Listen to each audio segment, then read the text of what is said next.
Di tengah keramaian kota Bandung yang hiruk-pikuk dengan kendaraan, toko-toko besar, serta gedung pencakar langit yang berkilauan, ada seorang lelaki paruh baya berpenampilan kumal duduk di trotoar.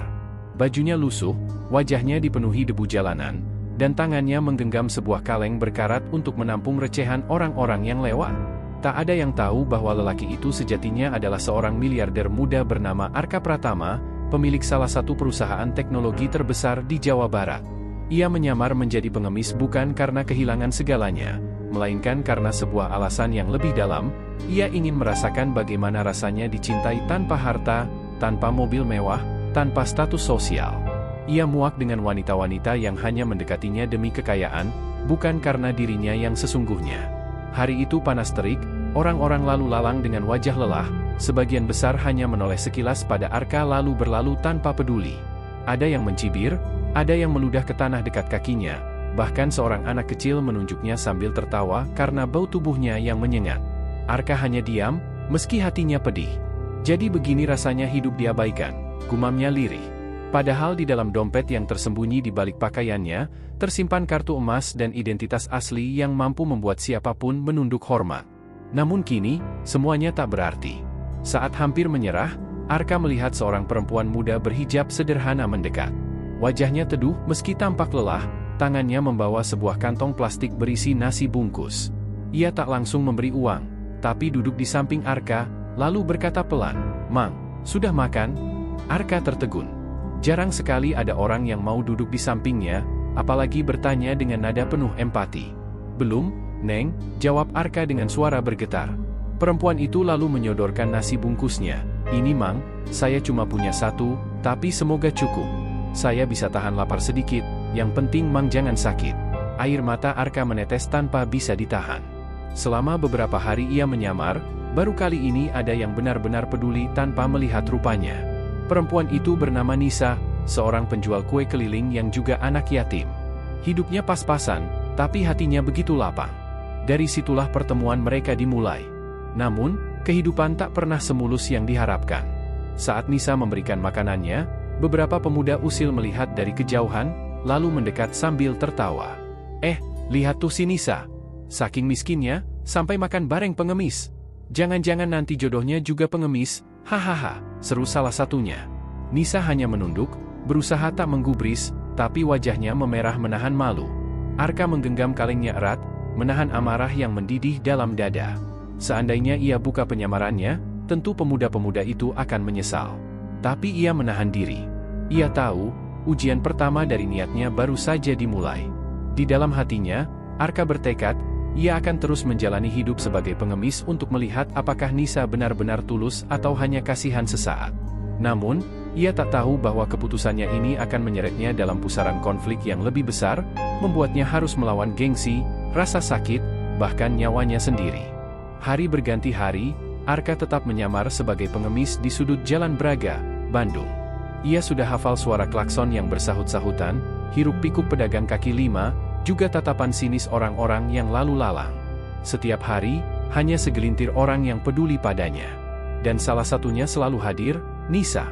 Gadis sederhana itu sering menyisihkan kue jualannya untuk Arka.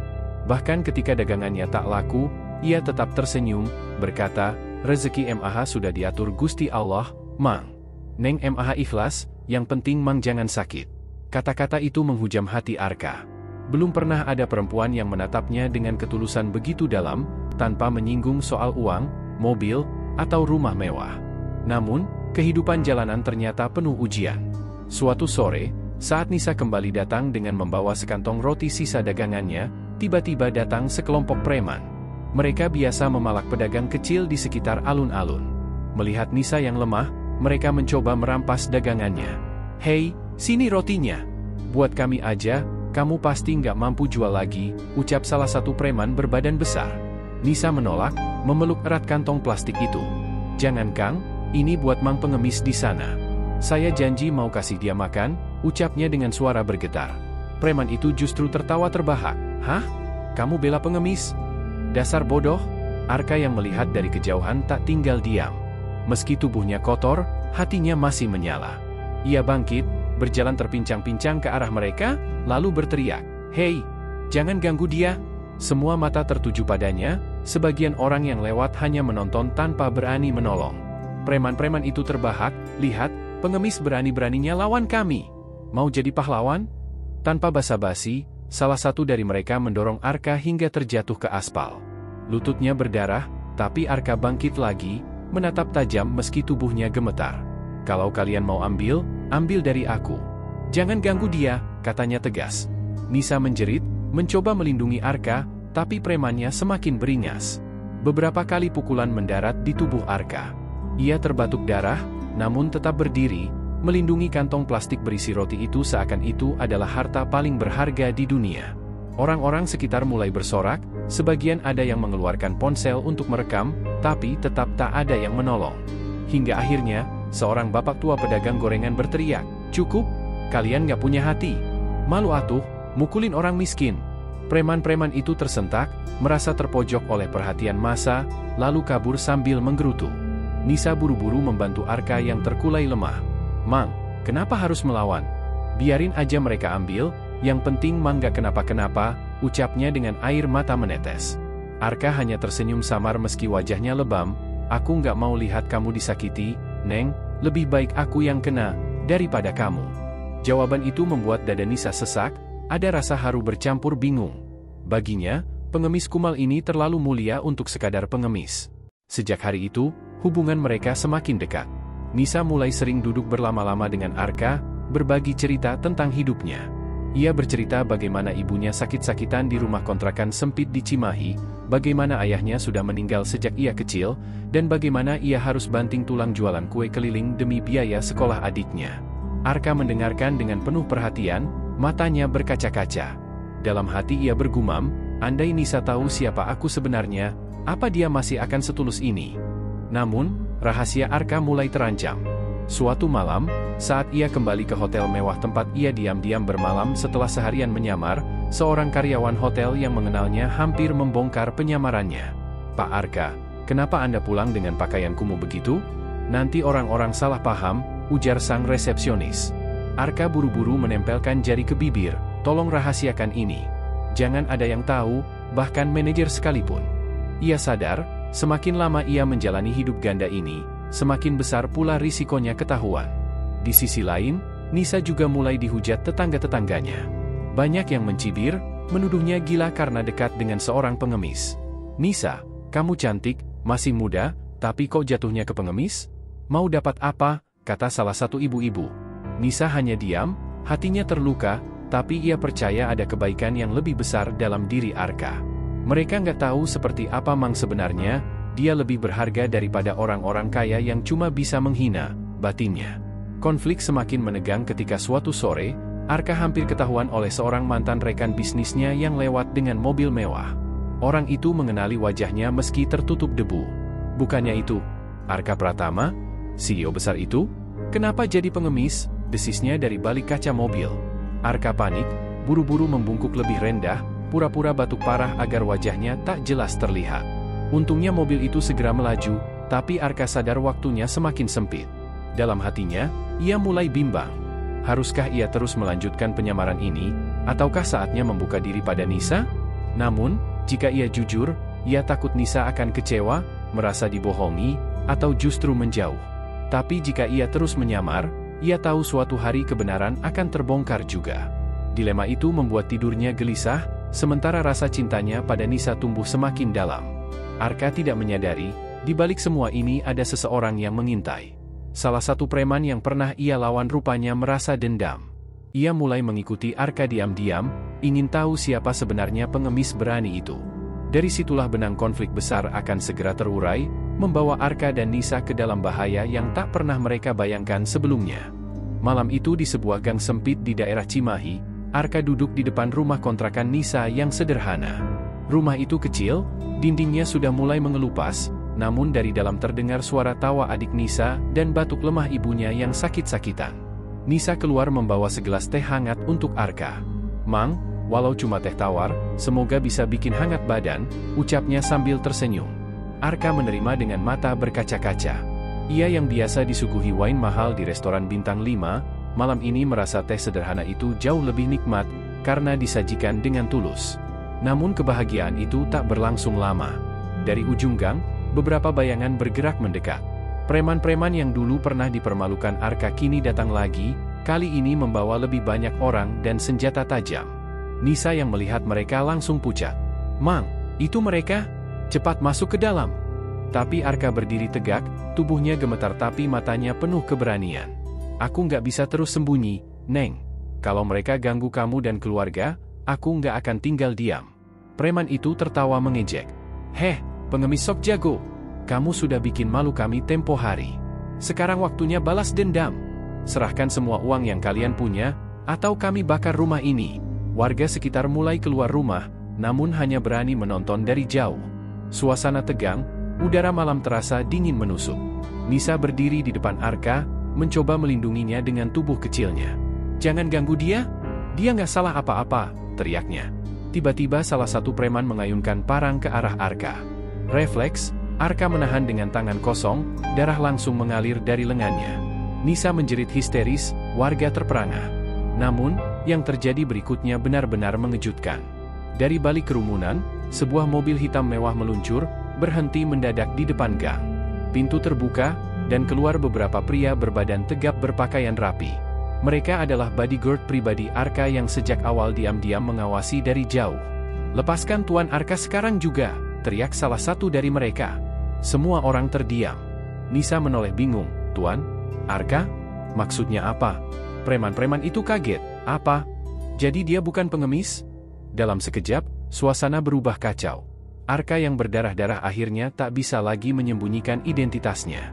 Ia berdiri dengan sisa tenaga, lalu berkata lantang, "Ya, aku Arka Pratama. Aku bukan pengemis, aku pemilik perusahaan Pratama Group." Semua orang ternganga, termasuk Nisa yang wajahnya pucat pasi. Preman-preman itu panik, apalagi saat beberapa polisi yang dipanggil oleh bodyguard datang menggerebek. Mereka semua ditangkap, diborgol, dan digiring keluar gang dengan wajah ketakutan. Namun, meski ancaman hilang, badai lain justru mulai. Nisa menatap Arka dengan mata berkaca-kaca, suaranya bergetar, "Jadi, semua ini cuma bohong? Kamu pura-pura jadi pengemis? Kamu mempermainkan aku?" Arka terdiam, hatinya remuk. "Neng, dengarkan aku dulu. Aku hanya ingin tahu siapa yang benar-benar tulus mencintaiku, bukan hartaku. Aku lelah dengan wanita yang hanya mengejar kekayaanku. Aku menemukan ketulusan itu dalam dirimu." Air mata Nisa jatuh, tapi bukan hanya karena haru, melainkan juga karena kecewa. "Tapi kenapa harus bohong? Kenapa harus sembunyi? Apa kamu pikir aku nggak akan terima kamu apa adanya?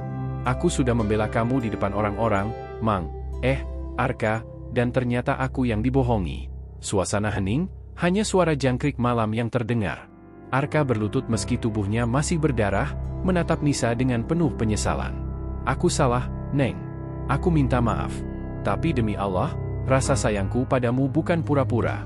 Aku rela disiksa preman, rela tidur di jalan, semua demi melihat apakah kamu benar-benar tulus. Dan kamu buktikan itu. Tolong, jangan tinggalkan aku." Nisa menutup wajahnya, hatinya berkecamuk. Ia ingat semua kebaikan Arka, bagaimana lelaki itu rela terluka demi melindunginya, bagaimana ia mau makan roti basi bersama tanpa mengeluh. Tapi luka kebohongan ini terlalu dalam. Ia bangkit, melangkah mundur sambil berbisik, "Aku butuh waktu, Arka. Aku nggak tahu bisa percaya lagi atau enggak." Lalu ia berlari masuk ke dalam rumah, meninggalkan Arka yang terjatuh lemas di tanah, ditemani bodyguard dan tatapan iba warga sekitar.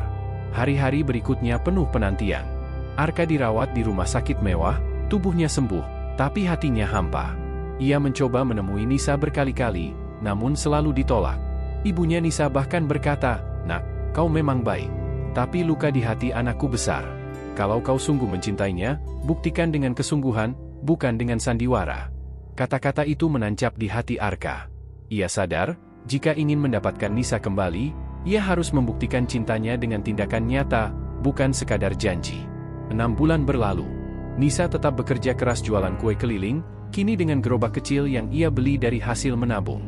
Ia sudah mencoba melupakan Arka, meski hatinya selalu teringat. Hingga suatu pagi, saat ia mendorong gerobaknya melewati alun-alun, orang-orang tiba-tiba heboh. Sebuah gedung besar di pinggir jalan yang dulu kosong kini telah direnovasi menjadi toko kue modern dengan papan nama besar, Nisa Bakery. Nisa terbelalak, jantungnya berdegup. Dari dalam gedung, Arka keluar dengan setelan sederhana, bukan jas mewah. Ia mendekat, tersenyum dengan mata berkaca-kaca. "Neng, ini semua untukmu. Aku tahu aku salah. Tapi izinkan aku menebusnya. Aku ingin dunia tahu siapa perempuan berhati paling mulia yang pernah aku temui. Aku tidak peduli kau mau memaafkanku atau tidak, tapi aku akan terus berada di sampingmu, mendukungmu, dengan atau tanpa cintamu." Orang-orang yang menonton bertepuk tangan. Nisa gemetar, air matanya jatuh deras. Semua perjuangan, semua luka, semua kebohongan, kini bertemu pada satu titik, ketulusan. Ia melangkah mendekat, menatap Arka dalam-dalam. "Kamu memang bodoh, Arka. Tapi, hanya orang bodoh yang rela terluka demi orang lain. Aku sudah mencoba membencimu, tapi hatiku nggak bisa. Aku memaafkanmu." Sorak-sorai terdengar, langit Bandung terasa lebih indah hari itu. Arka memeluk Nisa erat, seakan tak ingin melepaskan lagi. Mereka berdua tahu, cinta sejati bukan soal harta atau sandiwara, tapi keberanian untuk saling menerima, bahkan dengan luka yang pernah ada. Dan di kota Jawa Barat itu, kisah seorang miliarder yang menyamar jadi pengemis berakhir bukan dengan kebohongan, tapi dengan cinta sejati yang akhirnya ditemukan.